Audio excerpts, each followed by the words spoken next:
Right. Welcome back to another episode of the What's Not Sports podcast. I'm your host, Will O'Connor. This is take 3 or 4. I've been playing around a little bit. You might notice a few different things. We got a new camera that you're looking at right now. Our second camera looks a lot better now. And we've now got a cheeky little third camera. So, I think in all dueness, you'll see with the camera, it's probably better quality. So the lighting, it doesn't pick up lighting, which I know it sounds weird to say that's a better quality camera, but that just is what it is. What else can I add to that? I guess the audio sounds a lot better this week because we got our new audio interface in, a better XLR cable for the mic. So hopefully that all sounds a lot better. I think it does sound fantastic. No grainy audio this time, which is awesome. So the podcast, the studio will continue to grow in the next couple of weeks. Got a few more things coming this week, hopefully. So maybe the next episode or the one after that will I guess, show what I've got. Now, it's been a pretty good weekend of sport, I should say. Obviously, we had our usual AFL, NRL, NRLW, but we also had the British Irish Lions versus Wallabies first test match happen over the weekend. Not sure if you guys are too into Union, but yeah, we had that. What else? A few swimming events.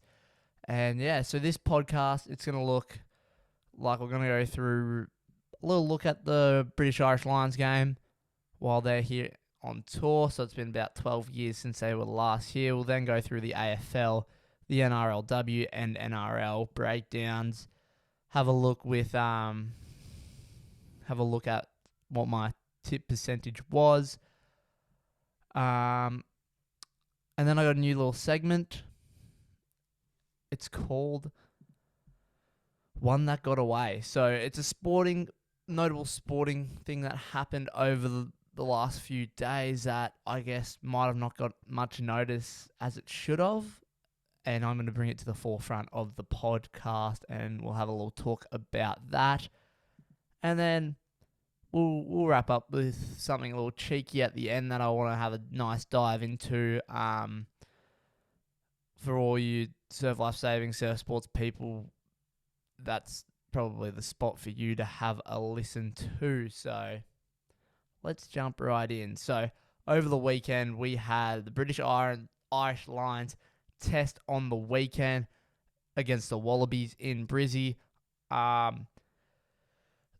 Wallabies did unfortunately take the loss there, 19-27, but what can you expect? It is a team with 4 nations, but I guess that does have good hope and good look for what it could be in the next couple of weeks in the second test. That'll be in Sydney, I believe. But we could see some good form from the Wallabies. They had a pretty good back half, so we'll see what happens. They're not looking too bad, in all honesty. Now, let's get straight into it. The AFL. We had a real good tipping round this week. And a few things I really want to touch on. So, we had Essendon versus GWS. I had GWS tipped. They got the win there. There wasn't really much of a surprise there. We all probably saw that one coming. Essendon's losing streak is not looking good at the moment for Essendon fans. Brisbane versus Bulldogs. Tip Brizzy. Pretty happy with that. Hawks versus Port. Obviously, I had to tip the Hawks. They're my team. They got the win there. So another correct tip by me. So not off to a horrible start in the world of AFL. We then had Sydney versus North Melbourne, so both teams kind of towards that mid-bottom section of the ladder, and I thought it could have been could have been closer. I had Sydney tipped there, and they end up getting the win, so I'm happy with that. West Coast versus Richmond, the bottom of the ladder clash. Richmond got the win there, which is who I tipped, so another win there. Geelong versus St Kilda. I don't think anyone would have tipped St Kilda because I didn't. Even I knew better, which is a surprise, knowing that I am not that much involved with AFL. And then we had Collingwood versus Freo. This is an absolute incredible game. The fact that I not only had tipped Freo and Collingwood has been on the top of the table, but what the hell? Freo beat Collingwood by 1 point at the G. Like, that is just insane.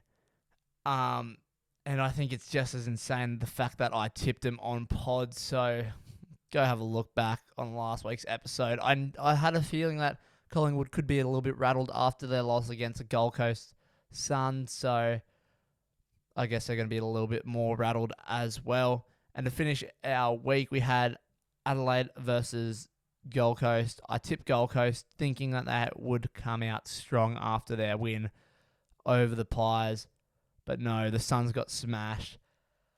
Yeah, like as I said, I had faith in them after beating Collingwood, but obviously I had my hopes up too much. It's all right. We'll talk AFL tips in the next episode. Now, NRLW, not a horrible... Like, my tips are getting better for that. Not horrible. So, had Raiders versus Eels. Look, this game started off quite exciting, in my opinion. I was quite impressed. It was pretty even for the first half, and then all of a sudden, the Parramatta Eels girls, they just ran away with it, and ended up putting quite the dint on the boys. On the Raiders girls, I should say. Wherein the boys, it was quite the opposite. We'll touch on that in a second. Now, Bulldogs versus Dragons. I tipped the Dragons here. They got the win there pretty convincingly over the newcomers. So, not too... pretty happy about that. Not too shabby, one might say. Sharks versus Cowboys. Had the Cowboys tip there. I like to call them the Cowgirls. Got the win there. Happy days. Tigers versus Titans. Had the Titans tip. They got the win. Tigers girls not too lucky with that one. Broncos versus Roosters, really close game here. Only 4 points in it. The Roosters just triumphing over the Broncos girls. A little bit disappointed with that tip. I was looking forward to the girls, the Broncos girls getting a win there, but I guess not. And then to finish off, the Knights versus Waz. The Knights girls did their team justice after the boys' loss. Not much to say there. It was a pretty high-scoring game. I think it was 40-20, so both teams did score quite a few points. But the newcomer Waz weren't up to scratch on the weekend. So that's 3 out of 6 right, so not horrible. We'll take that as a win. 50%, that's what we want to aim at. Now, into the NRL. Dolphins versus Cowboys. We know who I picked. We said fins up last episode. Fortunately for us, that was the case. They dominated the Cowboys, I would say. It was quite impressive nonetheless. I would just like to say that the Finns are going to be a huge threat when it comes to it in grand final week. Well, sorry, not grand final. When it comes up to the finals, I just don't know what else to say other than the fact that they are a threatening team. Yes, they have had a few losses over the last couple of weeks, but when they win pretty convincingly. They only really lost with a few out. They still got Nicarima out, so they still got a lot of potential, to see coming through. So I'm really excited to see what comes from them. Let me know what you think about the Dolphins. The Cowboys, they really struggled in the first half. They did start to have a comeback that I reckon was led by Tommy Dearden, for instance. So we know how I feel about him. He's an absolute legend. But yeah, it was a little too late for the Cowboys to come back and get the win over the Dolphins. So yeah, Sharks versus Roosters. Look, I said it would be a good clash. I did have the Roosters tipped. They didn't win, so even though I had them tipped, I'm pretty happy with that because we all know how, like, I'm still a bit scarred from 2019. But in all honesty, I reckon the Roosters should have won. You can disagree with that, whatever, but nonetheless, they lost. It was a good clash. I thought it was really good. The Sharks ended up turning it on the last couple minutes, so they broke away a little bit. It was good stuff from the Sharks, and now they're showing some real good form heading into the back end of the season that they weren't showing earlier. Like, you go to me a couple of weeks ago, I'm going, no, the Sharks aren't making the top 8. That's ridiculous. But now, after their win over the Dolphins and the win over the Roosters, they're performing against top-end teams, which is really hard to do at the moment. They look like they could be a threat when it comes to making the top 8. So those bottom 5, 5th, 6th, 7th, 8th position, maybe 6th, 7th, 8th. I think the Broncos are pretty clear now, and they're hunting that top 4 position. But other than that, I just think it's a pretty, like, they're going to make the top 8 and they're going to be good. We then had Penrith versus Bunnies. Penrith got the win there. Lucky I had them tipped as much as I didn't want to. But the Bunnies have just been so injury-riddled this whole season, so what else can you expect from them? It hasn't been quite fair on them, but like I said, doing a decent job with what they've got left. Obviously, they had another injury on the weekend, adding to their long, long list. I think they're going to run out of players soon if they keep getting injured, which is not good at all. Even with no Cleary or Yo, like, the Panthers just showed to be too much for them at the end of the day, which they usually do for some teams. Brad Schneider for the Panthers, I thought he was absolutely incredible, filling in for Cleary. Schneider's one to watch out for. He is playing real good footy at the moment, as well as their other young half, their 6, in Blaze Taulagi. He's pretty incredible. And another just young gun half that we're seeing in the game. Raiders versus Eels. As I said, last week, coming off the bye, Raiders had Papa and Young back this week as well, coming off Origin. So the Eels also had dropped Dylan Brown to 18th man. Like, no Mitch Moses. I had the Raiders at 30 plus. They didn't quite get 30 plus. They got 24 plus. If Matt Timoko scored that try, could be a different story. But the Raiders really led the charge. And they started real strong, scoring 2 tries in the first 10 minutes, leading 12-0. But it was Parramatta that actually came back and went into the second half leading. So that was really a shock to the system to me, going, oh my gosh, Parramatta are actually in front of us. This isn't too good. But then I also remembered, usually when we're down at halftime, we end up winning the match. We've got a really good back burner, and it took a while, and I was concerned. But the Raiders did get the back burners on after 15 minutes into the second half, and they just piled on the points, scoring 28 unanswered points, because it was 16-12 at halftime and finished whatever it finished. I think it finished 30-16. So putting 28 unanswered points on Parramatta, just showing how strong the Raiders can be when they actually decide to switch on. Just like the first 10 minutes and the last 30, there was still 40 minutes missing. There's still 40 minutes missing in a game that they should not switch off for, which they kind of did.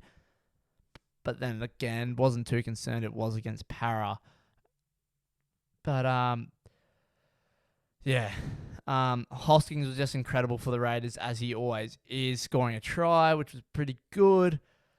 What else do I have notes on that? Jed Stewart got a double, so 4 games, 4 tries. Didn't score one last week, or last game they played, but man, he's playing good wing attack and defense. He's really filling in that gap for Tamale, really holding down the fort. So I was a little bit worried that he might not be able to do as good as a job as Tamale, but he really is, and he's shown it.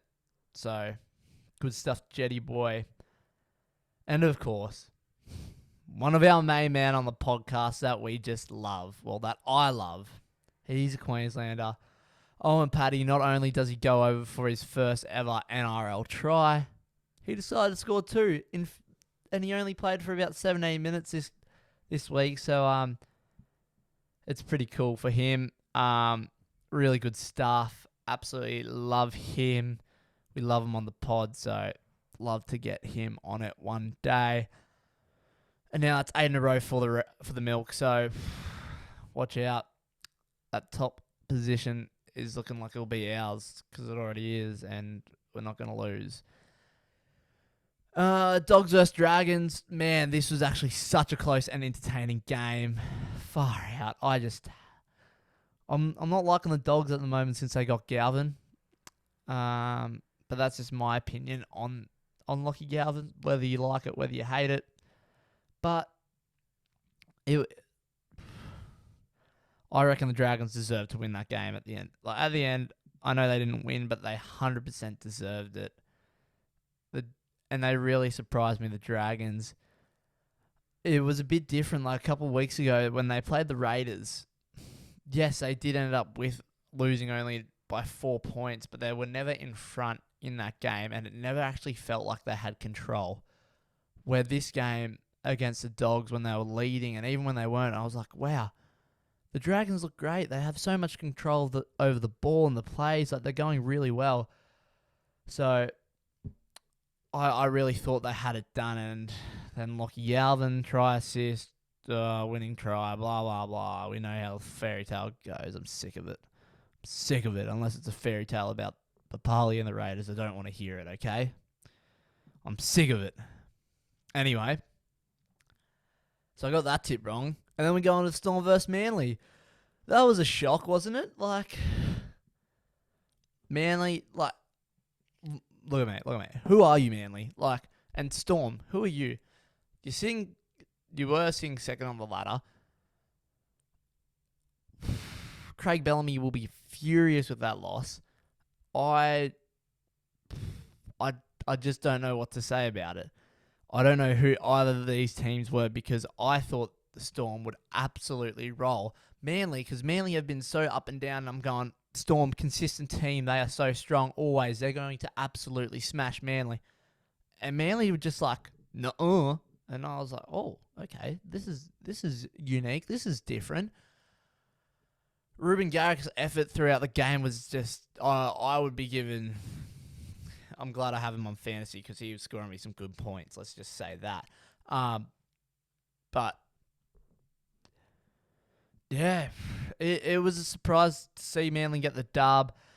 Nelson Afa-Solomona, I personally think he's the one that lost the game for the Storm. His penalty of him getting up and elbowing one of the Manly players ended up resulting in a try. I'm going, why? 100% Harry Grant. We all know the rules. I think it was a bit weak because he didn't even take out Luke Brooks. He just made contact with the legs after a dropout. Yes, at the end of the day, rules are rules, but it wasn't that bad. It's you gotta look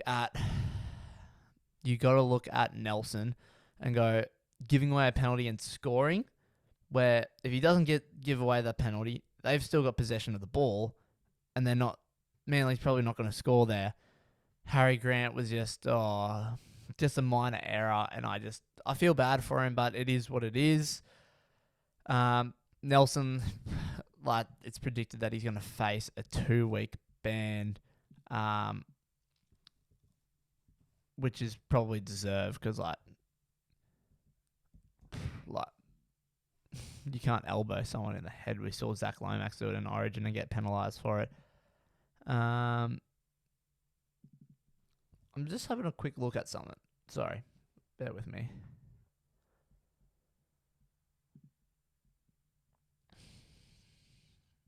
Anyway, sorry. So we got that tip wrong as well. Fine. That's all right. We then have the Tigers versus Titans at Leichhardt Oval.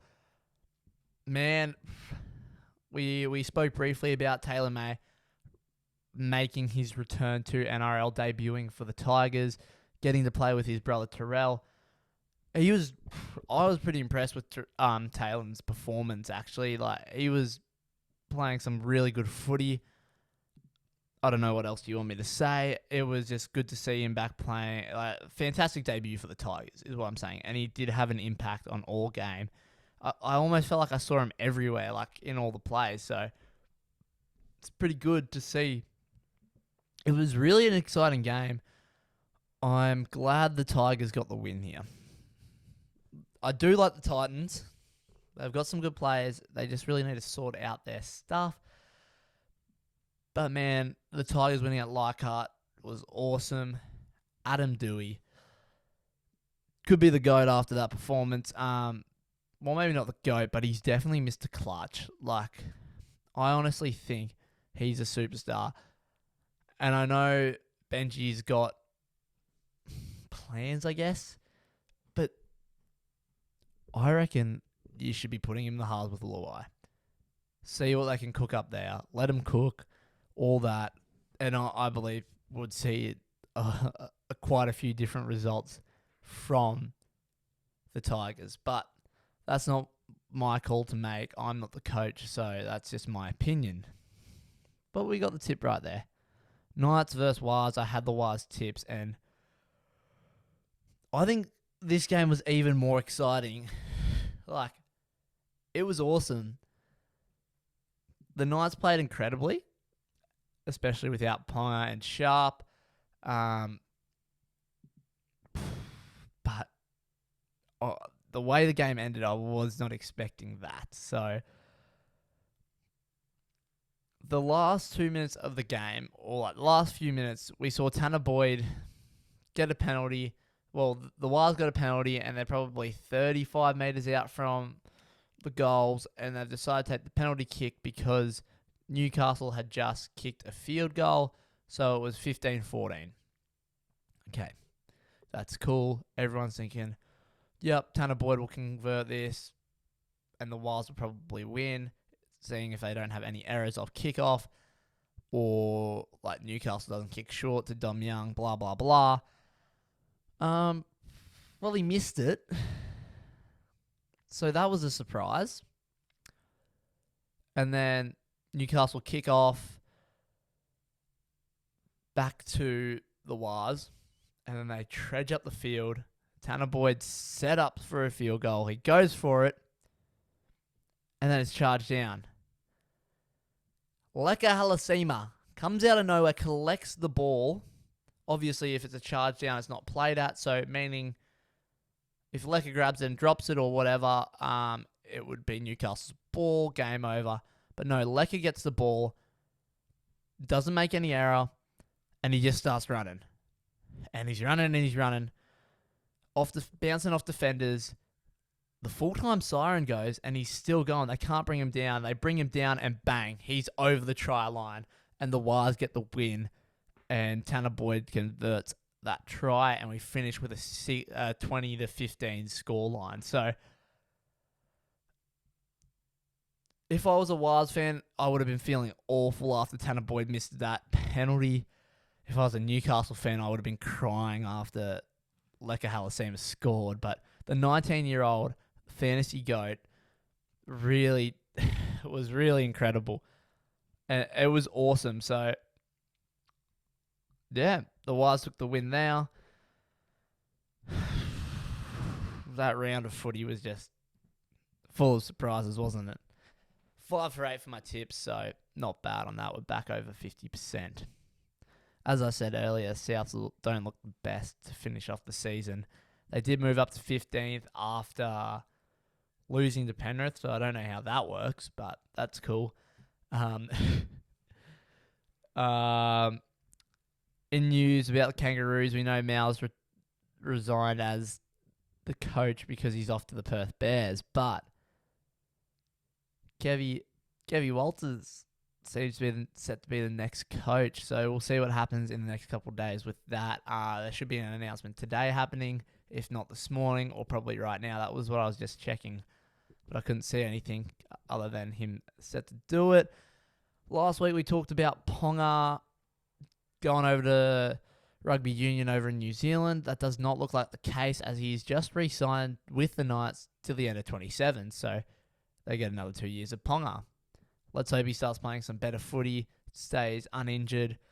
Then maybe we see him in Origin playing some good Origin footy. Who knows? Who really knows? Because I don't know anymore. And in other news, Rugby 360, if you haven't heard it, it's kind of like that live golf, but rugby. And it's a rugby union comp funded by the Saudis, I believe. I could be wrong on that, but I believe that's what it is. And they're trying to get both union and league players to come over. From what I understand, it is rugby union. I wish it was rugby league, because rugby league at the moment is probably way more entertaining. It's more fast paced. Like, I love rugby union, but league, we see it in Australia why it gets so much more views than what union does. Because it's just such a physical. Anyway, we won't get into that, but they're trying to bring in like a comp, and then they're going to bring in the women's. Blah, blah. It looks really interesting. And Roger Cheruvashek, from the Wars, he's a former All Black. He's set to sign a $1 million deal with Rugby 360, so very interesting there, and we'll see what comes from that. So who knows? Who actually knows? Now, it's time for our new segment, one that got away. This week's winner of the new segment, well, hang on, let's just dive into the new segment. This segment, as I said earlier, it's a sporting moment from each week or last couple of days that I think has gone under the radar for what it is. This week's one that got away is the Australian swimming team having their most successful open water World Championships campaign. So that's pretty cool. So within that, we came away with 4 medals, 2 gold medals and 2 bronze medals. So great stuff. There's 6 events, and to come away with 4 medals out of 4 out of 6 is a good result. 3 women's events for the individuals, and 3 medals in the women's and 1 in the men's. So Moesha Johnson, she claimed the dub in the women's 10K and 5K swim. And then she also topped it off with the bronze in the 3-kilometer knockout event, which I don't know if it's new or not, but it sounds pretty interesting. The 3K knockout sprint is what it's called. Sounds pretty interesting to me, so I'm sure the open water fans would have been frothing that. And then Kyle Lee took the bronze in the men's 10K, so good on them all. Now, I want to take maybe 10, 15 more minutes of your time. Clubbies, this is your time to shine. Surf Sports is coming back. As everyone begins to finish up their off-season shenanigans of going to Bali, having some bintangs, losing that tan if they stay here in the cold, they're starting to come back. And we're getting blessed with some clubby pre-season content. It's good to see that. 10 Talks back, the Surf Sports podcast. I think they tag their listeners as the Jaggers and Slewers now. It's not bad. But yes, I like what they did the other week. They did a draft. You build a club, you get 6 people, a coach, your location, blah, blah, blah. 2's got to be a veteran, 2's got to be superstars, and 2's got to be youth. So that was really interesting. Really liked that. I'm going to have a little spin of my own on that. And then I'm going to do it again next week. It's a different format, and it doesn't include coaches. But this week, I want to talk about an event that I would think would be absolutely insane, especially in the off season, because in the off season everyone can sprint super short. So the name needs a bit of work, but this is the 5-on-5 Super Sprint Club Challenge. Now bear with me. So if you're a clubby, you would know about the 5-on-5 that they had a couple of years ago at the Burleigh Festival. I know Mermaid used to run it for a couple of years, I believe, down the Gold Coast with some Gold Coast clubs. So this is a bit of a spin on that. Takes that. So it's in the name. It's a super sprint. So for each leg, there's one can. So the swim can would be right on the back brake. So you can literally turn and catch a wave. The ski can would be about 10 meters. The board can would be 10 meters from that, and the ski would be 20 meters from the board can. So the furthest you're going out is 30 meters behind the back brake, which is you can catch a wave on the ski from that far out. You can catch a wave on the board from that far out. Now, in that, each club has 2 teams, one male, one female, and at the end of the day, they combine for a 6-person taplin. We're just because I don't want to run the pod too much, we're just going to talk about my men's team this week, and we'll then go on my female team next week. So each team, they consist of 8 athletes, 5 starters, 2 bench. They can be substituted in for any event at any time, and then an 8th man or woman. And that is, if there is an injury that arises, you can put someone else in. So, yeah, that's 8 people. Obviously, that changes each week. So, similar to a regular surf carnival, it's one heat. Well, different to a surf club. It's one heat. So, you have 2 clubs for the individual events. For example, the iron person, the swim race, the board race, and the ski race. That's 4, is a 5-on-5. So you have 10 starters, 5 from each club. And then kind of works like a swim team points, like the higher you come in, the more points you have. Team with the highest points wins that round. Blah, blah, blah. And then team events all have like 1 team, unless it's board rescue, 2 teams, blah, blah, blah. All that. You can get the gist there. Now, the idea is you want to have people that are all-rounders. In my opinion, you want to have your 5 starting people to be Ironmen that can be a great iron person and then can do at least 2 legs where they could potentially win that, or they would be up the front. So, and then your two bench could be an iron person, but it could be someone that really good in the craft legs. And so you might have someone, I'm going to rest this person for the ski and board and then put them back when they got the surf race or the surf teams or blah, blah, blah, or they're going to swim in the taplin, all that. Now, and then your 8th person, obviously, as I mentioned, is an emergency. So, let's talk about it.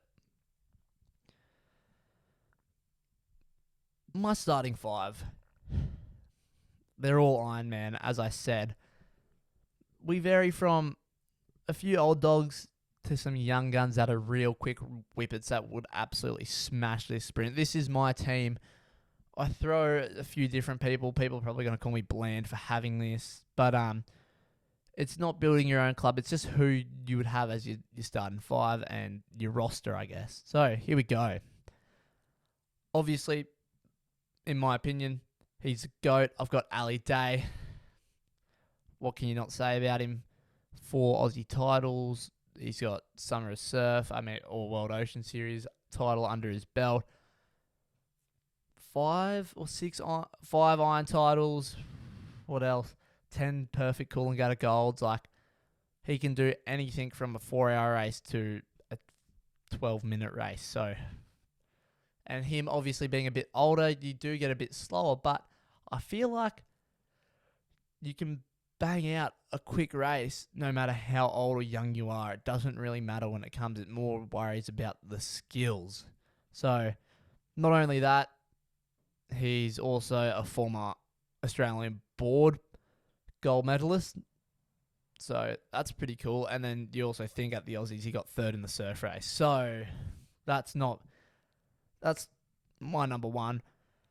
Number 2, super quick on the sand, just super, he is perfect for this in my opinion.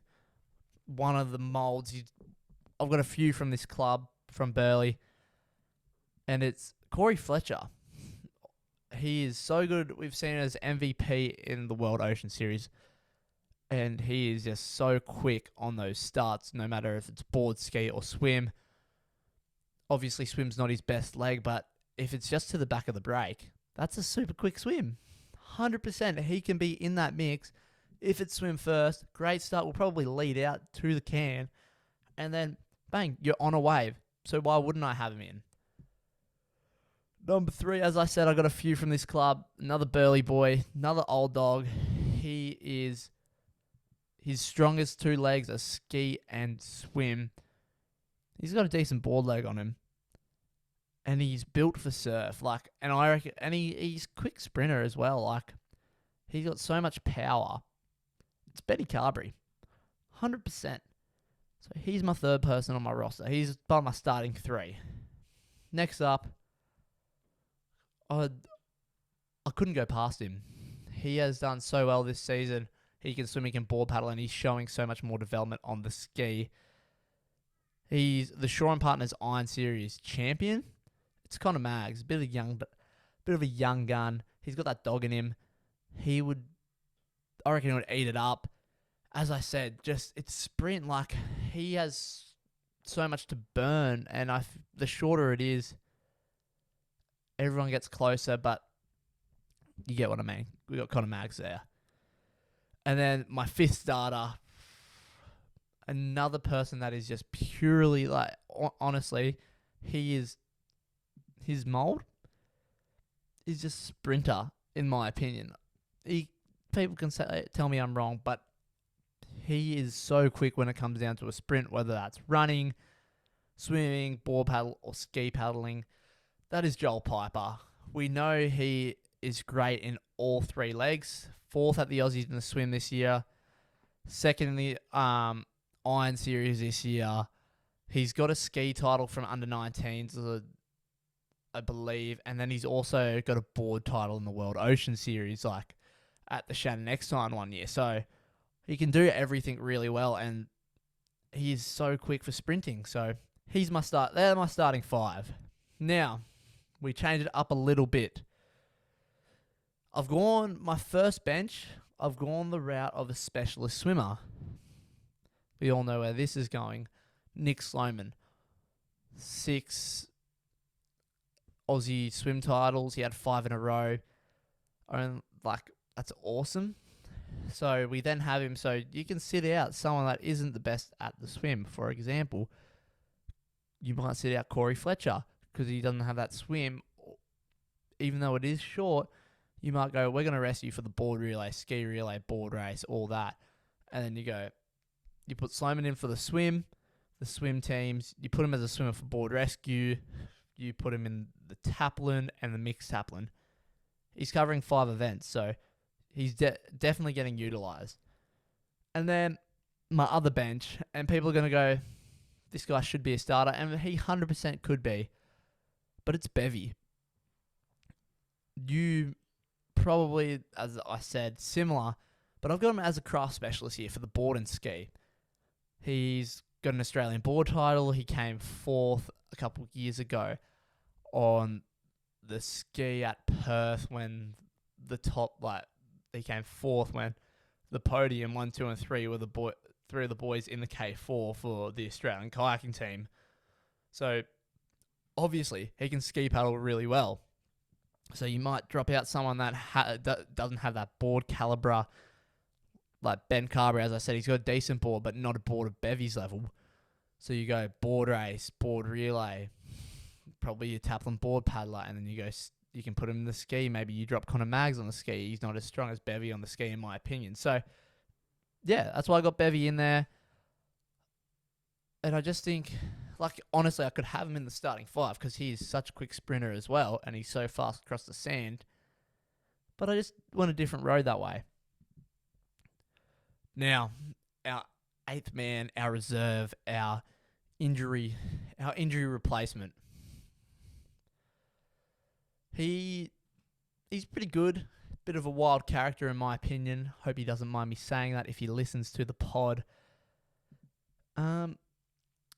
He can do, the reason why I've got him here is if you've got someone that gets injured, no matter who it is, you want someone that's almost like a utility, as I said, someone that can do every single leg, no matter what, and be pretty decent at it. So I've gone with someone that's a bit young, not as young as Connor Maggs, around Joel Piper's age, and that's Odin Parrish. Man, incredible on the board. He can swim, he can ski paddle, he can do an iron, he can put it all together. He's a really good, well put together surf athlete. And if someone gets injured, he can fill into any team as well, and it makes rejuggling everything so much easier. So that is Wilbur's 5-on-5 Super Sprint Surf Club Challenge. I think I called it, or something like that. The 5-on-5 Super Sprint Club Challenge.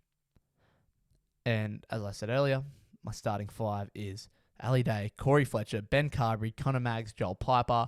My 2 bench athletes are Nick Sloman and Bevy. And then my 8th person, my injury replacement, is Odin Parrish. Let me know what you think. Tent Talk, what do you think about that? I would like to hear what you've got. If you guys still listen to the pod, even if you do or don't. But yeah, other than that, let's wrap it up this week. I'll put some more content out on the socials to get you guys more interactive with that. And what are we at? We're at 42 minutes for the pod. So let's wrap it up there. Thanks, guys, for watching. As always, follow. Let me know what I can do better. And if that's what's not sports, cheers. Catch you guys later.